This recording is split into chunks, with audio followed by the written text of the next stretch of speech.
today's cooking class in the Wellness Kitchen. So this is part 2 of our healthy holiday cooking series. Last time we focused a little bit more on Thanksgiving type of flavors. This time we're going to focus a little bit more on kind of Christmassy, New Year's, more wintry type of vibes.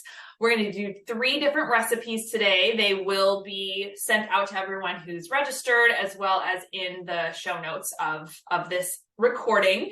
And today I kind of wanted to do recipes that you could potentially have on your holiday buffet table. So like a little bit more special, a little bit more shareable, but also nourishing enough and easy enough to where you could also incorporate it into everyday meals. So that was kind of where I was going with today's themes. We're going to start with a bread so that we can pop it in the oven and hopefully be done by the end of class. So we're actually going to do yogurt focaccia muffins. I don't know if there's as many focaccia fans as I am, but I love focaccia bread. It's one of my favorites. It's just something special about like the saltiness on top and the herbs. So I really like this particular recipe because it is higher in protein, which helps us with the glycemic response of the bread. So it's also incredibly easy. There's like 3 ingredients. That's it. I love it so much. My sister actually introduced me to this dish. My sister, for those of you who don't know, my sister has type 1 diabetes, meaning that her pancreas does not produce insulin. So she is forever on insulin. She also has to really pay attention to her carb intake because she has to give herself insulin depending on how many carbs she eats. So she's very aware of carbohydrates. And in the recipes that she makes, she's always kind of paying attention to that to make sure that she has the right amount inside of her body. So I kind of always lean on her for carb ideas. So this is not necessarily a low carb recipe. It's just a lower glycemic recipe. So that means that if you were to track your blood sugars, you would see less of a spike from this type of bread than from, let's say, your typical sandwich bread, or even your typical focaccia for that matter. So we're going to start with the flour. We're just using all-purpose flour. There's nothing special or fancy or gluten-free about it. I have not played around with this recipe with a gluten-free flour. I have heard, because I kind of dabbled around on Googling, that you can use like one of the Bob's Red Mill gluten-free 1-to-1 baking blends. That seems to work. I have not done it myself, but people say it does. I don't know if it would work with something like an almond flour because you have to have something to give it a little bit of rise, but I will play.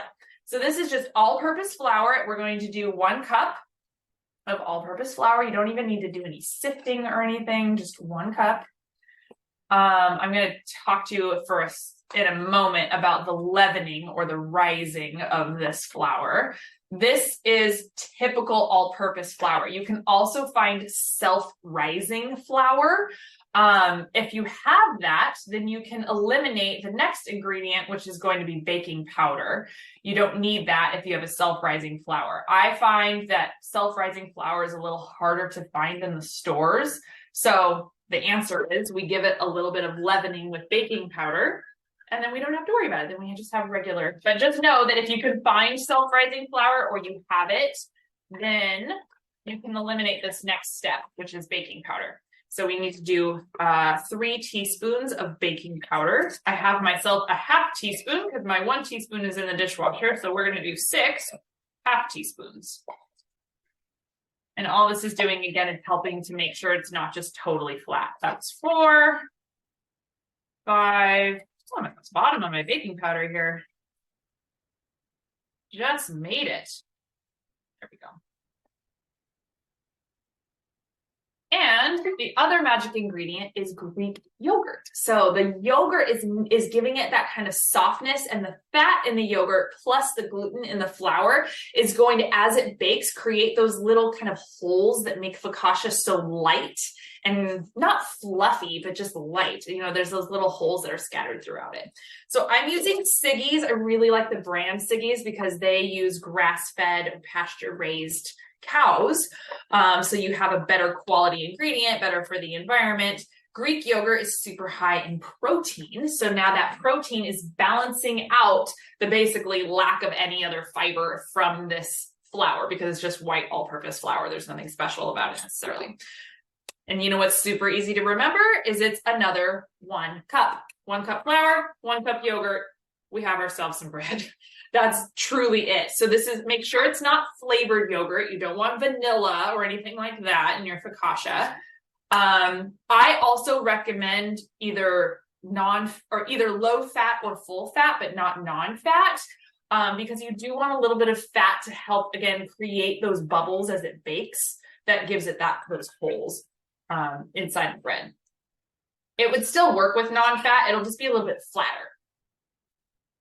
And I always like having a little bit of fat with my carb to balance out the glycemic response. That's it, everyone. We're going to sprinkle in a little tiny bit of sea salt, but we're also going to put some sea salt on top. So I'm not too worried about a ton. And we're just going to stir. You could also whisk if you have a whisk. How easy is this? Isn't this crazy? And then we're just going to bake it. I love this dish. When I first tasted this at my sister's house, I was like, these are amazing. How'd you make them? She's like, it was only 2 ingredients, really, because she used self-rising flour the first time. But what I love about focaccia, just aside from this particular dish, and besides it just tasting really yummy, is focaccia always seems so kind of special. Seems like a special bread. We don't have it all the time. It definitely feels a bit seasonal because of all the herbs. It kind of has a almost Christmas tree taste to it, if you will. All right, I'm going to use my spatula now because it's starting to get sticky. It does take a little bit of oomph, some effort here, because it's going to turn into a bread dough. So it's going to be kind of thick. And ideally, you want to start turning it kind of into a ball here. It doesn't have to be a perfect ball because we're not going to roll it out or anything, but it kind of should form more or less of a full thick dough. You don't want all the crumblies in there.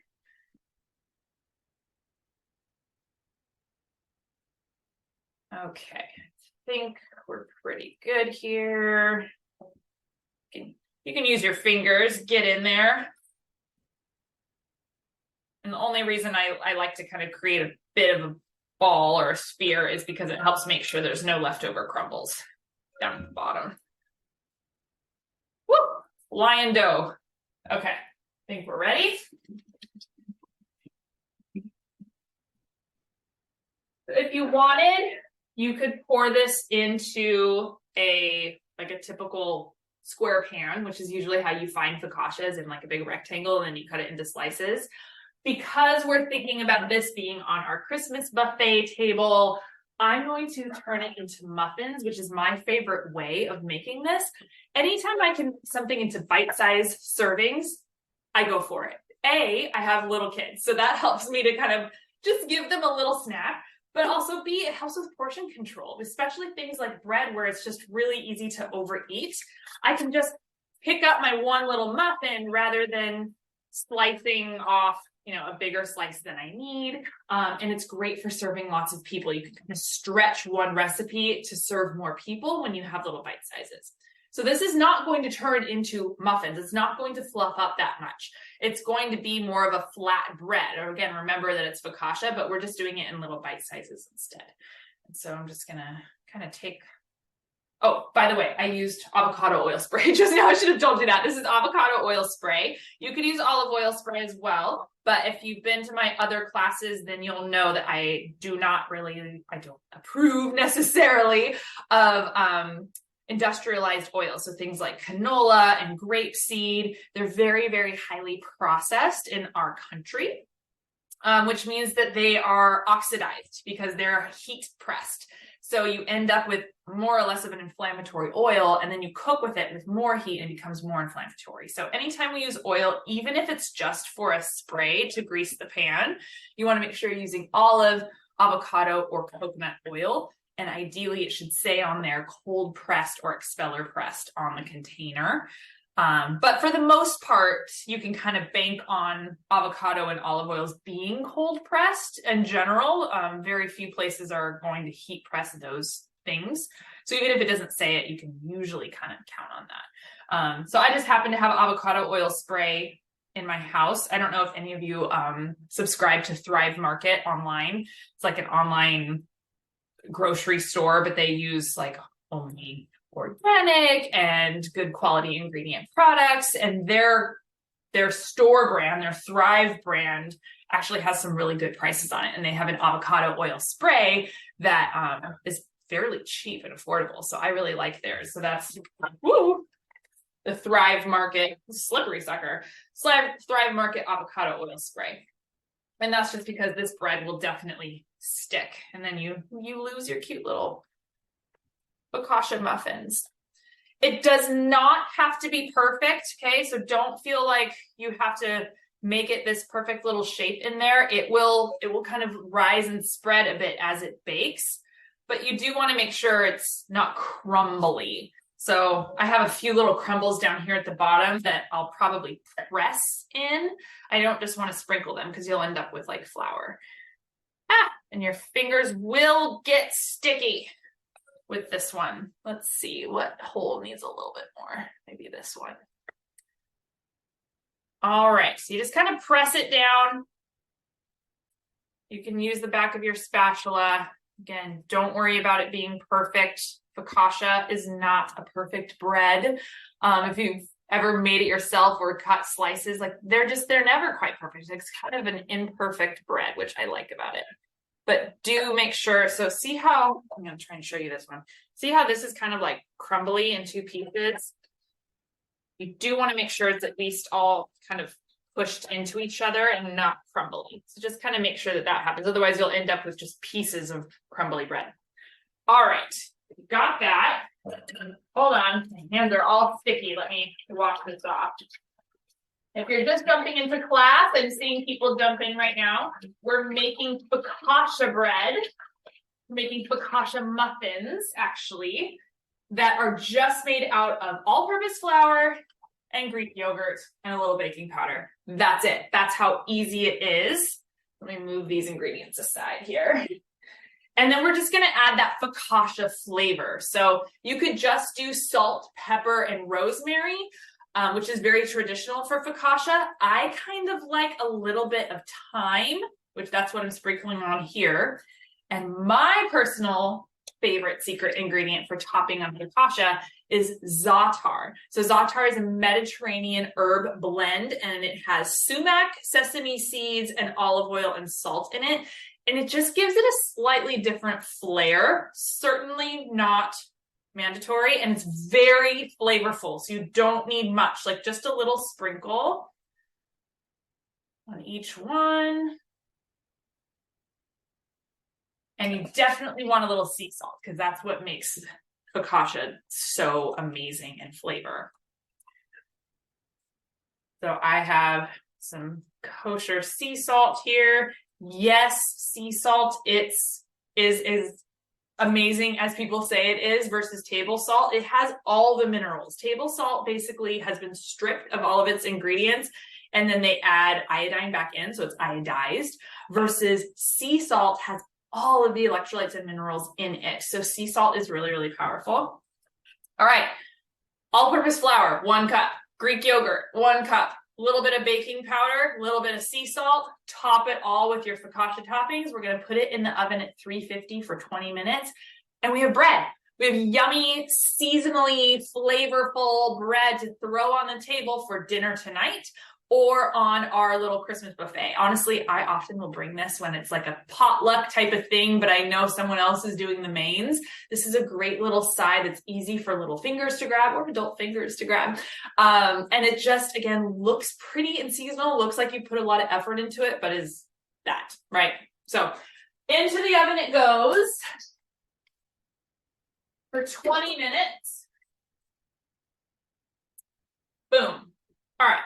Moving on to our next dish, which is lasagna. We're making lasagna, everybody. Actually, I'm going to do the filling first, and then I'll bring the baking dish over. All right.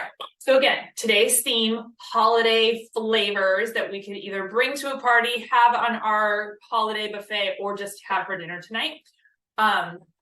Lasagna is very traditional around Christmas time. Lots of people make lasagna. It is a very heavy dish, very heavy in carbohydrates, very heavy in fats, no fiber at all, lots of cheese. I mean, like it's delicious, right? But it definitely is one of those dishes where you just immediately feel that bloat from the lasagna. But it tastes so good, and for many people is very traditional. So how can we make a version of it that's a bit more nourishing and maybe that we could eat throughout the month and not just thinking of it as only a holiday special occasion because it's not very nourishing for us?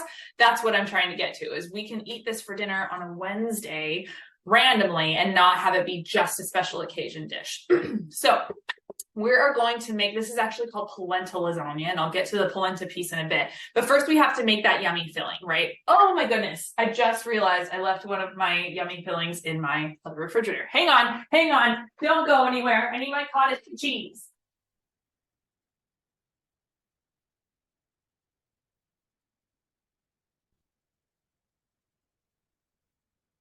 Oh my gosh, so sorry. It was in the refrigerator and so I forgot to get it. All right, we're gonna make our filling. So oftentimes lasagna filling is made of lots and lots of cheese, ricotta cheese, sometimes mozzarella cheese. It's just cheese upon cheese upon cheese upon cheese. We're gonna kind of minimize that, take it down a minute.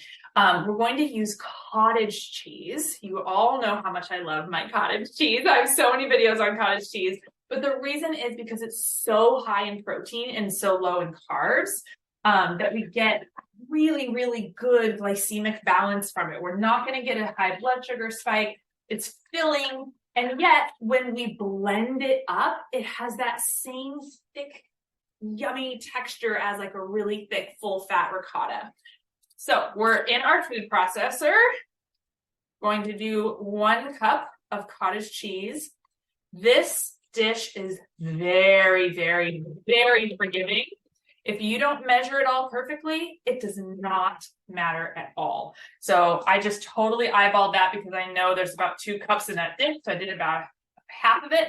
I'm using the low-fat cottage cheese. You don't need full fat, but non-fat is kind of watery. It doesn't give that thick kind of filling that we want from a lasagna. I also love this brand, Good Culture, because they do not heat press it after processing, and so they keep the probiotics in there. So just like yogurt, it's a good source of probiotic. We are going to add a little bit of ricotta, but because we have the thickness of the cottage cheese, I don't need quite so much ricotta. Ricotta is a great, very nourishing dairy, but it is pretty high in fat. So we're going to use just 1 cup of that. You could also replace the ricotta with plain Greek yogurt. Okay. If you just don't have any ricotta, or ricotta is kind of more expensive. So if it's more budget friendly to do plain Greek yogurt, because again of the thickness of the cottage cheese, it's totally fine just to replace it that way. And we are going to use, where is my cheese? Some regular cheese, some mozzarella, but we don't need quite so much because we have this thick, high protein cheese in here anyway. So we're going to do about 1/2 cup. And then you're supposed to also put Parmesan in there, but I left the Parmesan cheese at my mom's house when I was at hers. She was like, bring me Parmesan cheese yesterday. And I left it over there in her refrigerator.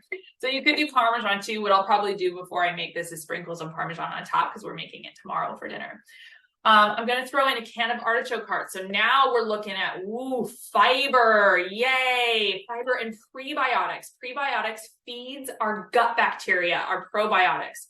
I'm going to leave one for my lunch because I really like them. Also, some defrosted frozen spinach that I squeezed the liquid out of. I'm going to squeeze a little bit more there if I feel it. It's about 1/2 bag, or about 1 cup. I might actually need a little less than half this bag. Now we're getting phytonutrients, right? Good for our immune system, good for our gut. All in our lasagna sauce. I'm going to use some onion powder. You want about 1/2 to a full teaspoon of onion powder and of garlic powder. You could also use fresh garlic, fresh onion. I just find this a little bit easier. And where's our salt?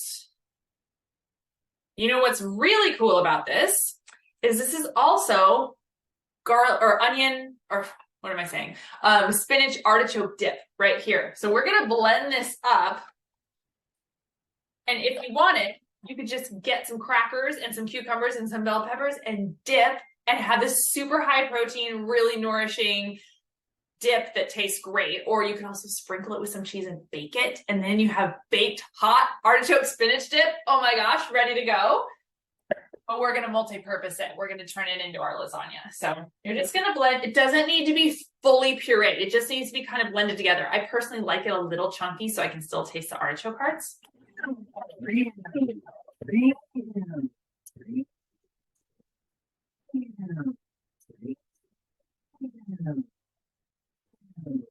Really good enough for me. Now, I'm gonna put it all together.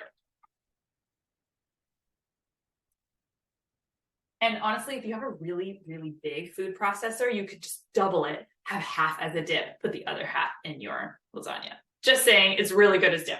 Okay, moving on from that. I'm gonna spray my baking dish again with my avocado oil. I have any of your favorite marinara or tomato sauces. Just try and make sure you're getting ones that don't have sugar added in. Ideally, not even oil, unless it's olive oil. They exist. They're out there. I got this at Target, this Muir Glen brand. And all it is olive oil, onions, garlic, tomatoes, black pepper, oregano, salt. Most typical sauces have a lot of sugar added in. You'd actually be surprised. So just double check it if you're not sure, because it does say total sugar 4 grams. That's from the tomatoes. Tomatoes have some natural sugar. So if you're like, ooh, I don't know, is it added? Just make sure you read your ingredients. And if it doesn't say sugar, there's no added in there. And these are not that much more, they're actually not more expensive than the sugared brands. Some of them are, but some of them aren't. This brand was the exact same price as its partner that had a lot of sugar added in. All right.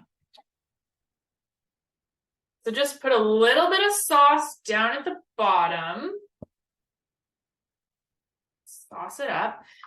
Now, traditionally, this is where you would start layering your pasta mix, pasta cheese mix, more cheese, pasta sauce, like you just keep repeating, right? We're going to do the same thing, but with some different ingredients. So first, we're going to layer in our polenta slices. So polenta comes in a box or can come in a round like this, where it's a big tube. That just means it's been pre-cooked for you a little bit. It's not in its ground corn, but there's nothing else in it. It's just corn, salt, water. That's it. So it's just been kind of pre-cooked into a round so that it's nice and hard and not a soft mount. Now, a lot of times when I do this recipe, people ask me like, oh, so polenta is better for you than pasta. It must be low carb, must be high fiber. No, none of those things. It's kind of the same. It's about 15 grams of carb per serving, just like pasta. Not a whole lot of fiber in it, so it's not really low glycemic. It's just kind of like a 1 to 2 gram per serving, like pasta. But here's the difference.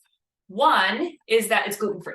So it's really nice for people who need to be gluten-free to have a gluten-free option, especially when you're cooking for big crowds. If this is part of your Christmas dinner, or, some sort of Christmas gathering, you never know what people can or can't have. And gluten-free is such a common intolerance these days that I try and accommodate that when I'm having a big spread. So that's one. Does it make it healthier? It just makes it more applicable to greater populations. The other thing that I like about polenta in these slices is that you can keep the portion size down a lot more. So when we're doing layers of those thin lasagna strips of pasta, it's so easy to have 5, 6, 7 layers, and you're getting a whole lot more refined carb portion per bite. Then with polenta that's condensed into a smaller amount, I'll probably have 2 layers here of polenta rounds, and then each bite you really only are getting 2.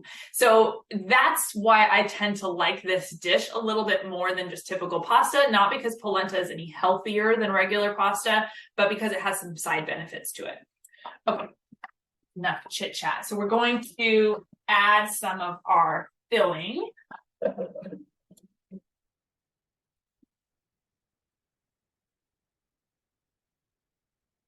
Oh, it's so thick. Gotta have muscles to get the blade out of there. All right. Now, if you wanted to use regular pasta for this, just replace the polenta. Easy one-to-one replacement. You're still going to get a more nourishing lasagna by this filling being high protein and high fiber, even if you're using regular white refined lasagna noodles. Okay, so this is like a nice just trick thing that you can do. So you're going to put about maybe a third or so. Does not need to be evenly spread as the heat hits this when it bakes. It's going to kind of all spread out. So don't worry about like having thick, huge layer. And I just kind of spread that out. And everything kind of like cooks down too. So as we make layers, they all kind of seep together. So it's completely fine if nothing is evenly coated. Now, I also already made some roasted vegetables. So yesterday evening, while I was roasting vegetables for our dinner, we had roasted broccoli on the second shelf of the oven. I put a mixture of onions, bell peppers, and zucchini so that they were roasted and ready to use for today. You can also use frozen vegetables here. Just defrost them first before you put them in. Any vegetable will be delicious. I kind of like the combo of zucchini, bell pepper, onion. It just feels one of my favorites. But you could do roasted cauliflower or steamed cauliflower, just bell peppers and onions. Mushrooms is really good in here. More artichoke hearts would be delicious.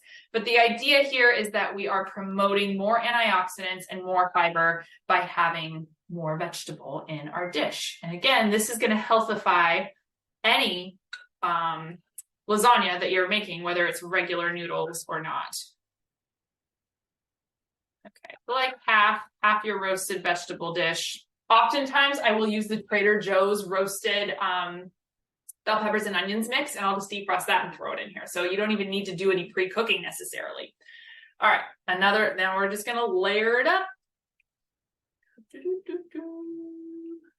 And this is all eyeballs, right? Just kind of go with what you like. My family likes a lot of sauce.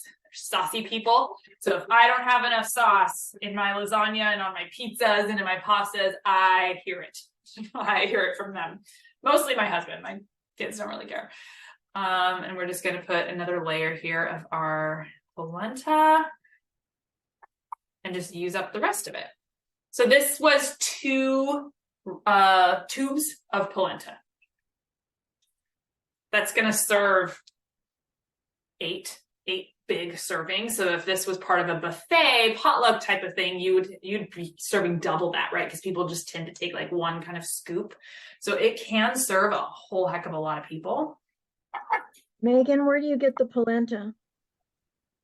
More of our topping layer. There's not really any best way to layer this. If you'd rather do the vegetables first and then the cheese mixture, doesn't really matter, to be totally honest.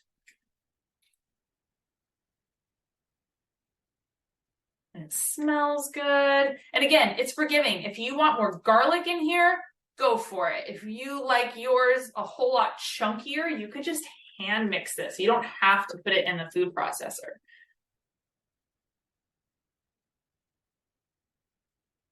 Also, if you like, let's say you have just fresh spinach and not frozen, you could just steam the spinach down. So lots you can do here to modify. The key is this high protein filling and less refined carbs from replacing the pasta with just some polenta rounds. That's really what's making it most nourishing. And obviously adding vegetables is always a good thing, especially if you have little kids, just introducing them to the concept that vegetables can be mixed into things. I like that a lot. Okay. Got it all mixed in. All right, let me wash my hands here.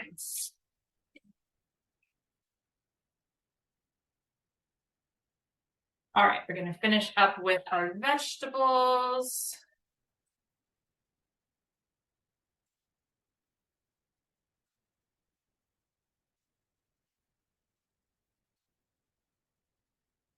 Done deal. and you top it with more sauce. If you can get it open. Oh, my hands are all wet now. Hang on. There we go.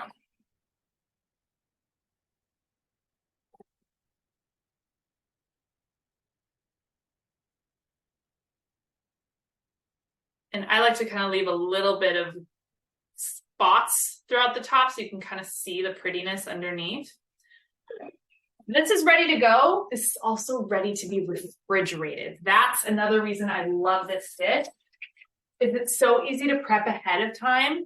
All I'm gonna do is put foil over this and pop it in my refrigerator, and we're gonna actually eat this for our dinner tomorrow night, because tomorrow night I have a late meeting, so I know I'm gonna be home late.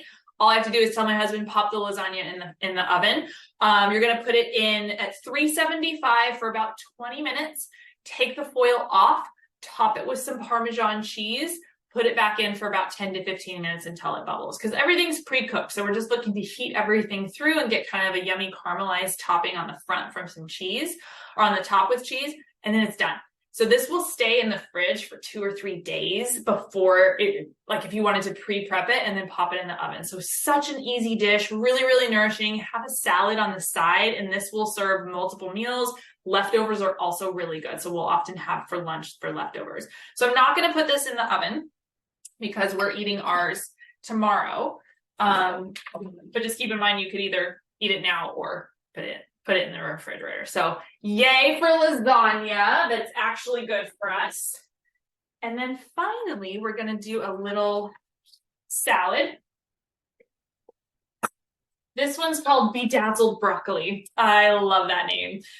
So I said we had roasted broccoli for dinner last night. Again, I'm always kind of thinking ahead of how can I reduce the amount of work I have to do in the kitchen. So I made a huge batch of roasted broccoli, knowing there's no way we were going to eat it all, knowing I was cooking this dish tomorrow for all of you.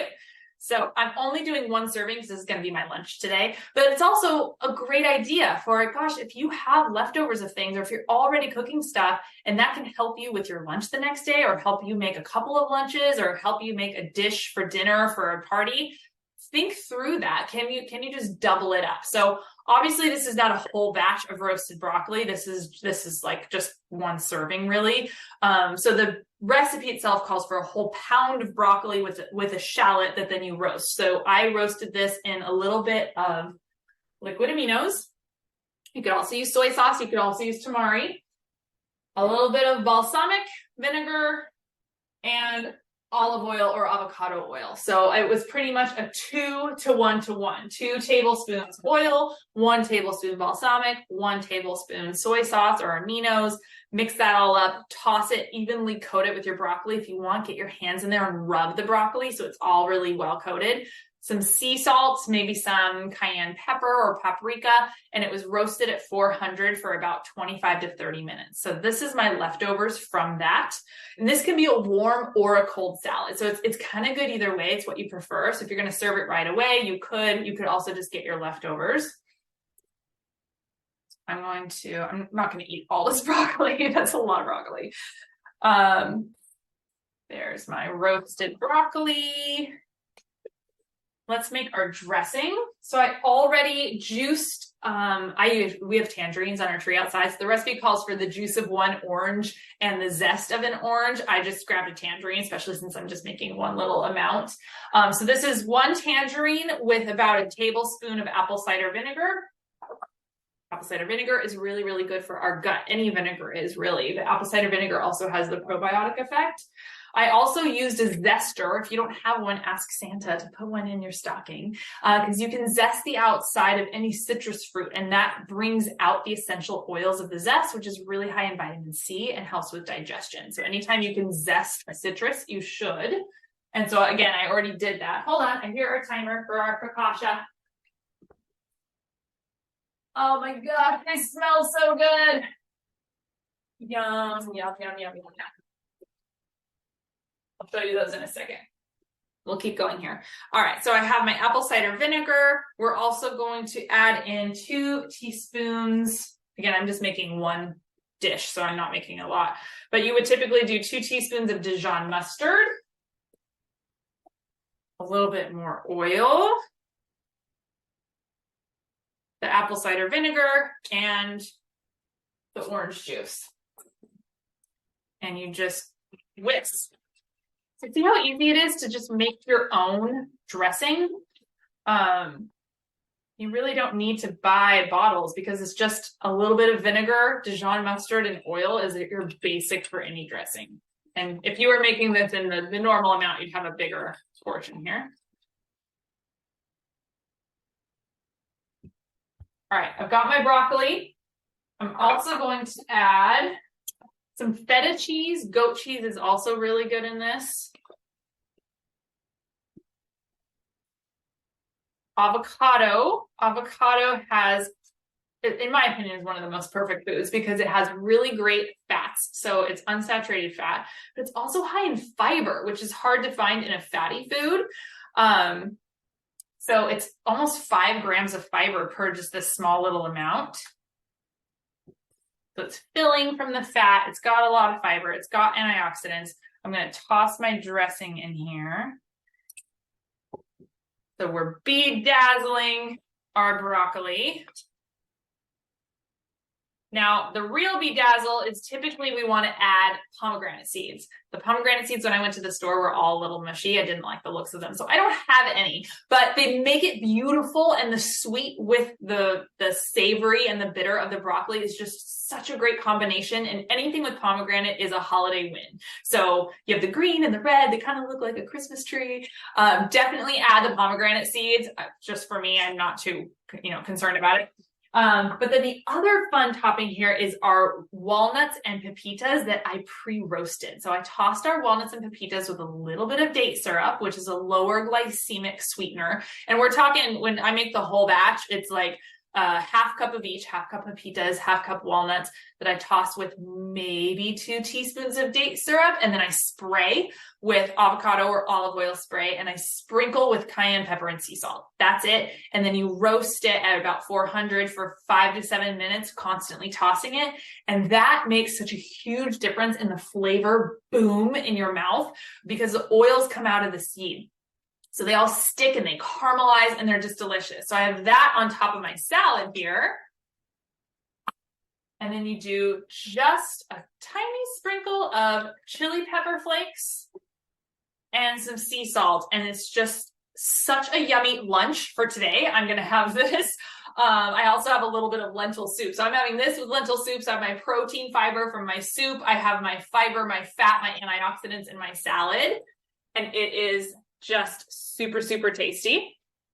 But if it's in a much bigger dish, again, especially with the pomegranate seeds, and because you have the caramelized, salty, spicy nuts on top, it's really a winner for different types of parties and gatherings you might be having. You can also replace or add in greens. So if it just felt like too much broccoli or you didn't have enough broccoli, you could do arugula instead of the broccoli or along with it. And it's also a really yummy kind of salady dish. But those are what we have today. So we had our broccoli salad, bedazzled broccoli salad. We have our polenta lasagna ready to rock in the oven. And what we started with were our little focaccia muffins made of Greek yogurt and flour, and that was it. So such an easy little dish. See how just cute they are? And it's light and fluffy and the perfect little bread addition. So there's our holiday dishes for you. I hope you make them. Again, check out the recipes. I will be emailing them out to registrants, but they'll also be in the notes of the video. So now I'll take your questions.